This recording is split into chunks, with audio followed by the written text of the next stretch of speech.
பெண்ணானாய் பொழிலேழும் காவல் பூண்ட புகழானாய் இகழ்வாய தொண்டனேன் நான். என்னானாய் என்னானாய் என்னலல்லால் என்னறிவன் ஏழையேன். உலகமேத்தும் தென்னானாய் வடவானாய் குணபாலானாய் குடபால மதையானாய். இமையோர்க்கென்னும் முன்னானாய் பின்னானார் வணங்கும் சோதி திருமூழிக் களத்தானாய் முதலானாயே. இந்த பாசுரம் திருமங்கையாழ்வார் திருமூழிக் களத்தில் இருக்கக்கூடிய ஸ்ரீசூக்திநாதன் என்கிற பெருமானை பற்றியும் இந்த திருமூழிக்களம் என்கிற ஊரை பற்றியும் அழகாக வர்ணிக்கக்கூடிய ஒரு பாடல். இந்த திருமூழிக்களத்தில் பகவான் எதற்காக வந்திருக்கிறார்? ராமன், கண்ணன், வராகர் என்று எத்தனையோ அவதாரங்களையெல்லாம் பகவான் செய்தாரே, அதில் செய்யாத நன்மையா இந்த அர்ச்சாவதாரம் நமக்கு செய்துவிடப் போகிறது? எதற்காக விக்கிரக வடிவத்தில் பகவான் இருக்கிறார் என்பது ஒரு கேள்வி இருக்கும். அந்த கேள்விக்கான விடையைத்தான் ஆழ்வார் இந்த பாசுரத்தில் தெரிவிக்கிறார். ஒரு யானையை சிறை பிடிக்க வேண்டுமென்றால் அதற்கு ஒவ்வொரு திசையிலும் பலவிதமான தடுப்புகளை ஏற்படுத்துவார்களாம். யானை வடக்கே ஓடும் பொழுது அங்கு ஒரு தடுப்பு வைப்பார்கள், கிழக்கே ஓடினால் அங்கு தடுப்பு வைப்பார்கள், மேற்கே ஓடினால் அங்கு தடுத்து நிறுத்துவார்கள், கடைசியில் வேறு வழி இல்லாமல் தெற்கே ஓடி வரும், அங்கு ஒரு பெரிய பள்ளத்தை பறித்து இலைகளை போட்டு மூடி வைத்திருப்பார்கள். அந்த யானை அது தெரியாமல் பள்ளத்தில் விழுந்து சிக்கிக்கொள்ளப் போகிறது. இப்படித்தானே ஒரு யானையை சிறை பிடிக்க வேண்டும். அதே போலத்தான் பரமாத்மா இந்த ஜீவாத்மாவை சிறை பிடிக்கிறாராம். ஏன் நாம் சிறை பிடிக்கப்பட வேண்டியவர்களா? அப்படி என்ன நாம் தவறு செய்து விட்டோம் என்றால் பகவானுக்கு தொண்டு செய்வதையே மறந்து ஏதேதோ உலக விஷயங்களில் ஈடுபாடோடு சுத்தி கொண்டிருக்கிறோமே. யானைக்கு எவ்வளவு அகங்காரம் இருக்குமோ அதே அகங்காரம்தான் நம் ஒவ்வொருவருக்கும் இருக்கிறது.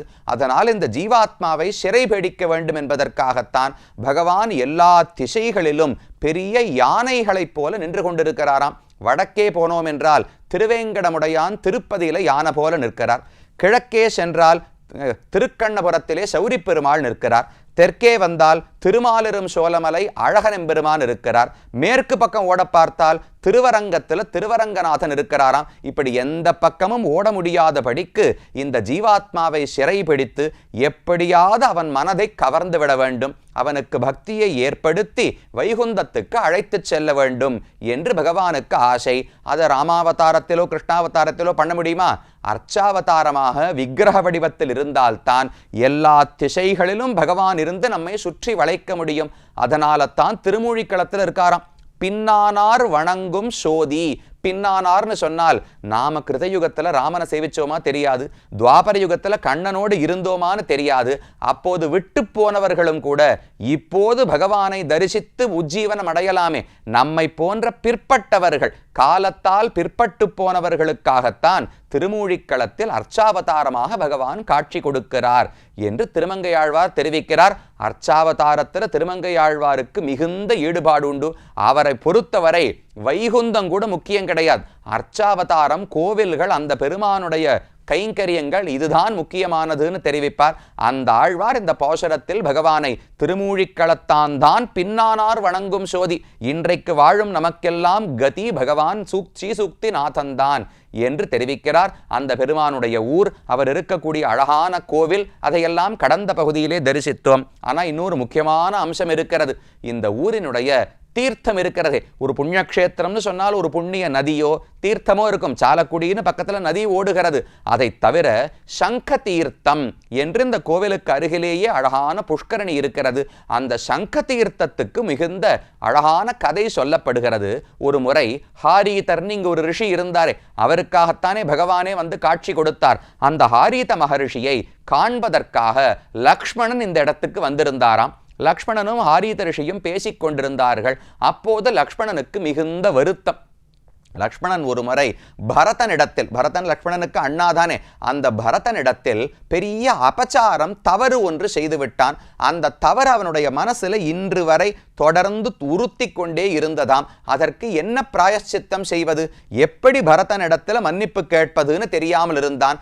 அப்ப ஹாரீத மகரிஷி அவரிடத்துல சொன்னாராம், நீ இங்க இருக்கக்கூடிய தீர்த்தத்திலே நீராடி தியானம் செய்து கொண்டு இரு, பரதன் கண்டிப்பாக இந்த இடத்துக்கு வருவார், இங்கு வரும்போது அவரிடத்திலே நீ மன்னிப்பு கேட்கலாம் என்று ஹாரீத ரிஷி தெரிவித்திருக்கிறார். அவர் என்ன தப்பு பண்ணார்? சொந்த அண்ணா தம்பி தானே, அவர்கள் கூட சின்ன மனஸ்தாபம் வந்தாலும் அவர்களே தீர்த்து கொள்வார்களே. இப்படி மன்னிப்பு கேட்கும் அளவுக்கு லக்ஷ்மணன் பரதனிடத்தில் என்ன தவறு செய்தான் என்று நமக்கு சந்தேகம் ஏற்படும். சரி, ஏதோ செய்துவிட்டு போகட்டுமே என்றால் அப்படி விட முடியாது. அதில் ரொம்ப ஆழமான ஒரு கருத்து வால்மீகி ராமாயணத்தில் சொல்லப்படுகிறது. கம்பரும் அதை ரொம்ப வலியுறுத்தி தன்னுடைய ஸ்ரீ ராமாவதாரம் என்கிற கம்பராமாயணத்தில் தெரிவிக்கிறார். என்ன தவறு எங்கு நடந்தது என்று பார்த்தால் சித்திரகூடம் என்று ஒரு இடம் இருக்கிறதே, அதாவது உத்தரப்பிரதேசம் மத்திய பிரதேசத்தினுடைய எல்லை பார்டர்ல சித்திரகூட்டம்னு ஒரு ஊர் இருக்கிறது. அங்குதான் பகவான் பல மாதங்கள் எழுந்தருளி இருந்தார். பரதன் அந்த இடத்துக்கு வந்துதான் ராமனை தரிசித்து, நீ திரும்ப நாட்டுக்கு வந்துவிடு, காட்டுக்கு போகாதே, நீதான் அரசாள வேண்டும் என்று பிரார்த்தித்தார். ராமன் தன்னுடைய பாதுகைகளை பரதனுக்கு கொடுத்து, என்னால் வர முடியாது, நீ போய் பாதுகைகளுக்கு பட்டாபிஷேகம் செய்துவிடு என்று சொல்லிவிட்டு அங்கிருந்து பஞ்சவட்டியை நோக்கி வந்து விடுகிறார். இந்த கதையெல்லாம் நடந்தது சித்திரகூடத்து. அந்த சித்திரகூடத்தில் இவர்கள் ராமன், சீதை, லக்ஷ்மணன் வாழ்ந்து வரும்போது ஒரு நாள் திடீரென்று பெரிய ஒலி சத்தம் கேட்க தொடங்கியது. நிறைய தூசி கிளம்ப தொடங்கியது. அங்கிருந்த விலங்குகள் எல்லாம் பயந்து பயந்து ஓடத் தொடங்கின. என்ன நடக்கிறதுன்னு ராமனுக்கு புரியவில்லை. லக்ஷ்மணன் இடத்துல சொன்னார். அவர் ஒரு பெரிய மலைக்கு மேலே போய் மரத்துக்கு மேலே ஏறி அமர்ந்து கொண்டு என்ன நடக்கிறதுன்னு பார்த்தால் மிகப்பெரிய ஒரு சேனை, பெரிய படை வந்து கொண்டிருக்கிறதுன்னு லக்ஷ்மணன் பார்த்தார். இப்படி கண்ணை கூர்ந்து பார்த்த உடனே அந்த இடத்துல கோவிதார துவஜம், கோவிதார விருட்சம் என்றால் மாதுளைன்னு சொல்லுகிறோமே, அந்த மாதுளம் பழ மரம்தான் அயோத்தியில் இருந்த தசரதனுடைய கொடியில் இருக்குமா. கோவிதார கொடிதான் அவனுக்கு. அந்த கொடியை பறக்க விட்டு கொண்டு தேர்கள் வந்து கொண்டிருந்தன. சேனை வருகிறது.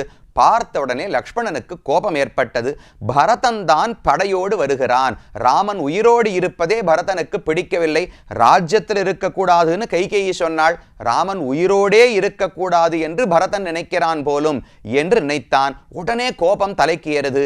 கிடுகிடுகிடுன்னு மலையிலிருந்து கீழே இறங்கி வந்தான். வந்தவுடனே கவச்சத்தை எடுத்து அணிந்து கொண்டு அம்புரா தூணை எடுத்து வில்லை எடுத்து வாளை எடுத்து எல்லாம் யுத்தத்துக்கு தயாரானார் லக்ஷ்மணன்.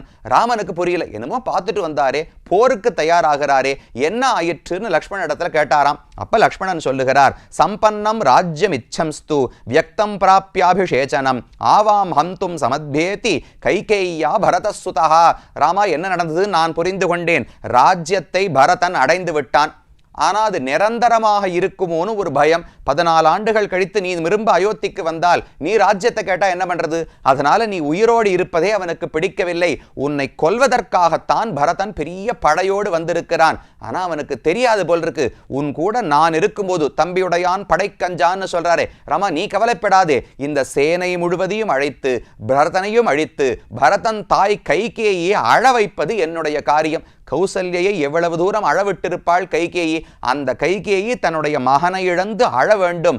அதை நான் உனக்கு காட்டுகிறேன் என்று லக்ஷ்மணன் தெரிவித்தார். வையகம் துறந்து வந்து அடவி வைகுதல் எய்தி அது உனக்கு என நின்னை ஈன்றவள் நைதல் கண்டு உவந்தவள் நவையின் ஓங்கிய கைகையன் மகள் விழுந்து அரற்றற் காண்டியால். கைகையனுடைய மகள் கைகேயி பூமியில விழுந்து அழணும். என் பிள்ளையை தொலைச்சுட்டேனேன்னு அவர் அழுவதை நீ பார்க்க போகிறாய். ராமா, நான் பரதனையே கொன்றுவிடப் போகிறேன். தப்பு ஒண்ணும் கிடையாது. சொந்த அண்ணாதான். நம்மை கொல்ல வந்தவனை தற்காப்புக்காக நாம் கொல்வதில் எந்த தவறும் இல்லை. அதனால நான் போருக்கு தயாராகிறேன், நீயும் தயாராகிவிடு என்று ராமனிடத்தில் லக்ஷ்மணன் தெரிவித்தார். இதை ராமன் கேட்டு அவருக்கு ரொம்ப ஆச்சரியம். அப்படியா, நிஜமா என் பரதன் வந்திருக்கிறானா? லக்ஷ்மணன், நீ சொல்லுவது தவறாக இருக்கும். ஒரு நாளும் என்னை எதிர்த்து பரதன் வந்திருக்க மாட்டான். ஸ்நேகேன ஆக்ராந்த ஹிருதயா சோகேன ஆகுலிதேந்திரியா திரஷ்டும் அபியாகதோ ஹ்யேஷ பரதோ நான்யதாகதா. லக்ஷ்மணா, பரதனுடைய உள்ளம் எனக்கு தெரியும். ஒரு நாளும் நீ சொல்வது உண்மையாக இருக்காது. அவன் திரும்ப அயோத்திக்கு வந்தவுடனே நான் இல்லை, காட்டுக்கு போனேன்னு தெரிந்து கொண்டிருப்பான். ஸ்நேகம், என்னிடத்தில் இருக்கிற பாசம் அவனை தள்ளி இருக்கும். அயோத்தியில் இருக்காத போ, ராமன் திருவடிகளிலே விழுன்னு அவனுடைய பாசம் தள்ளி இருக்கும். அதனால என்னை பார்ப்பதற்குத்தான் வந்திருப்பானே தவிர நீ சொல்லும்படிக்கு ஒரு நாளும் பரதன் தவறு செய்திருக்க மாட்டான். ஏன் லக்ஷ்மணா, உனக்கு என்றாவது பரதன் தீமை இழைத்திருக்கிறானா? ஏன் இதை போல் பரதனை பற்றி தவறாக பேசுகிறாய் என்று லக்ஷ்மணன் பேரிலே ராமனுக்கு கோபம். லக்ஷ்மணனும் தம்பிதான், பரதனும் தம்பிதான். ஆனா பரதனிடத்துல ராமனுக்கு மிகுந்த ஆசை உண்டு. பரதனை பத்தி ஒரு வார்த்தை தவறாக பேசின உடனே லக்ஷ்மணனிடத்துல ரொம்ப கடுமையான வார்த்தையை ராமன் பேசத் தொடங்கினார். எதி ராஜ்யஸ்ய ஹேதோஸ்துவம் இமாம் வாச்சம் பிரபாஷசே வக்ஷ்யாமி பரதம் திருஷ்டுவா ராஜ்யமஸ்மை பிரதீயதாம். லக்ஷ்மணனை பார்த்து ராமன் சொல்றார், லக்ஷ்மணா, உனக்கு தானே ராஜ்யம் வேணும்னு ஆசை இருக்கா?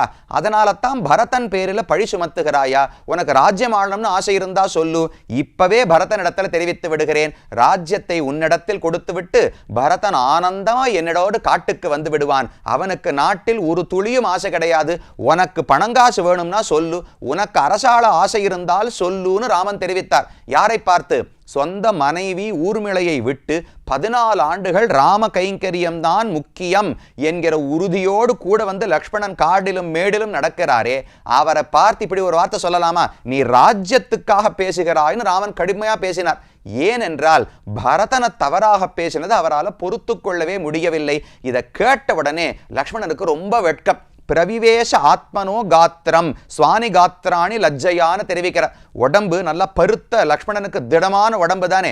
இந்த வார்த்தையை கேட்ட உடனே என்ஷான் உடம்பு ஒரு ஜானாவை சுருங்கிடுத்தான். இவ்வளவு பெருசுக்கு இருந்த திடமான உடம்பு அப்படியே மெலிஞ்சு போய், ஐயோ இப்படி ஒரு வார்த்தை ராமன் சொல்லிவிட்டானேன்னு லக்ஷ்மணருக்கு ரொம்ப வருத்தம்.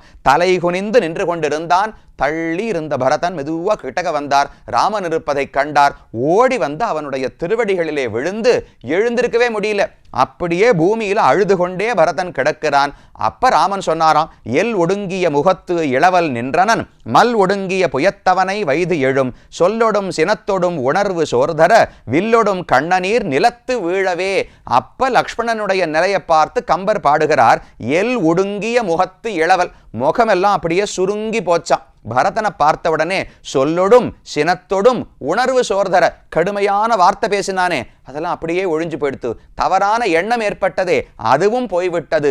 மனசு ரொம்ப சோர்ந்து போய் தலை கீழே கவிழ்ந்து போய் கண்ணீரெல்லாம் பூமியில் கொட்டும்படிக்க லக்ஷ்மணன் நின்று கொண்டிருந்தானாம். அப்பவும் ராமன் நிறுத்தல.